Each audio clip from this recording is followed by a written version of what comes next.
So big surprise for Battlefield Hardline and Bloodborne, two brand new games that have come out recently, and something crazy happened. Bloodborne sold more than Battlefield Hardline, and personally, I think this is kind of crazy and it surprised me a lot. So, Battlefield Hardline has been selling more and more physical copies than Bloodborne every single week consistently. But in the last month of March, Bloodborne sold more digital copies than Battlefield Hardline did on the PS4, which is crazy because Battlefield Hardline should be getting an insane amount of sales. They shouldn't be falling back on sales already. They should be gaining sales. They should be getting more and more and more sales. And I think it follows two things here. One, I don't think Battlefield Hardline is a super popular game. Go watch Angry Joe's review. You go on Metacritic. I don't know what the score on Metacritic is, but I think it was pretty. I think it got like a C, like a 70, maybe a 60. I'd be surprised if it got an 80. But it got generally low scores. And I feel like that is a reason too, that Battlefield Hardline is selling less than Bloodborne. And another reason is that I feel like games like Call of Duty and Battlefield that come out consistently all the time, every couple years or so, Call of Duty comes out every single year, while Battlefield games come out every couple of years to 3 years. It's starting to get more and more. We're going to have 2 Battlefield games this year. If Battlefront 3 comes out this year, we'll have 2 Battlefield games in 1 year. That's more than Call of Duty. That's crazy. And I feel like this whole trend of I'm going to get Call of Duty this year. I'm going to get Call of Duty this year. I'm going to get Battlefield this year. I'm going to get Battlefield again and again and again and again. Every single year is starting to die away because people are seeing these games aren't fleshed out. Battlefield Hardline especially has not a lot of content to it. Not a lot.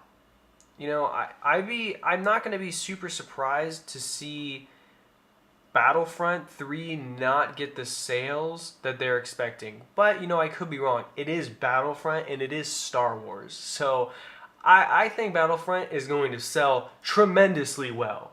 But because Battlefield Hardline already came out this year, I feel like it's going to really hurt their sales. I mean, I could be wrong. I'm not a financial advisor or anything. I'm not from Goldman Sachs, all right? I just think that releasing 2 Battlefield games in 1 year isn't the smartest decision, because what are people going to do if they're informed and they know about Battlefield Hardline and Battlefront? Are they going to go, oh, I can spend, $70, $80, whatever how much it is for Battlefield Hardline, because if you want to get the season pass, should I spend that money on Hardline or should I wait until Battlefront? Because that's what all my friends and all the people that I know are doing.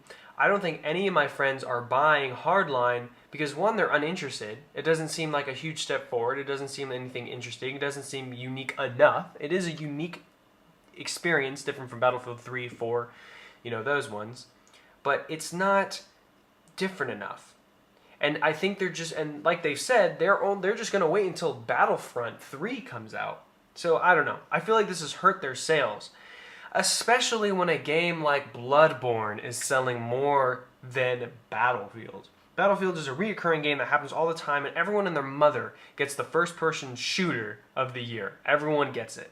Everyone gets the first-person shooter. Every football-playing, soccer-playing, normal kid out there, grandma, grandpa, dad, mom that plays games gets Battlefield, gets the first-person shooter.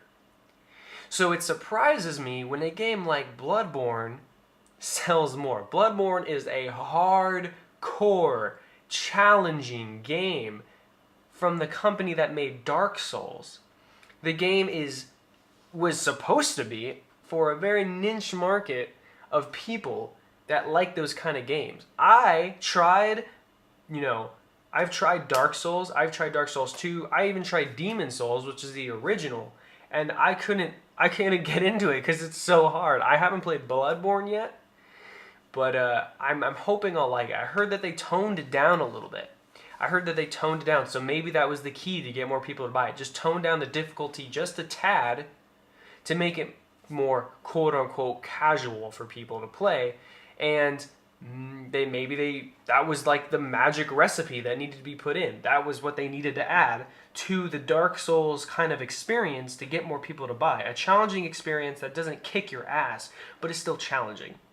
So that's all I'm saying, you guys, is a Bloodborne game, a Dark Souls style game beat Battlefield Hardline.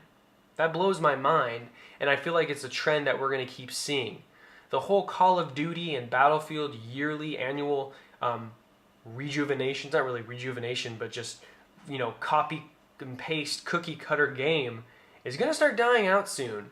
People aren't going to want to pay $70 every single year if they want Battlefield and Call of Duty. If you want Battlefield and Call of Duty, and they're both, if they both have a season pass, you're going to be spending a lot of money. If they're both $70, you're going to be spending $140 for 2 games. That's a lot of money. So we'll see what happens in the future. I feel like this is going to be a trend that continues, but we'll see. Hopefully it does. I'm not really all for these annual games.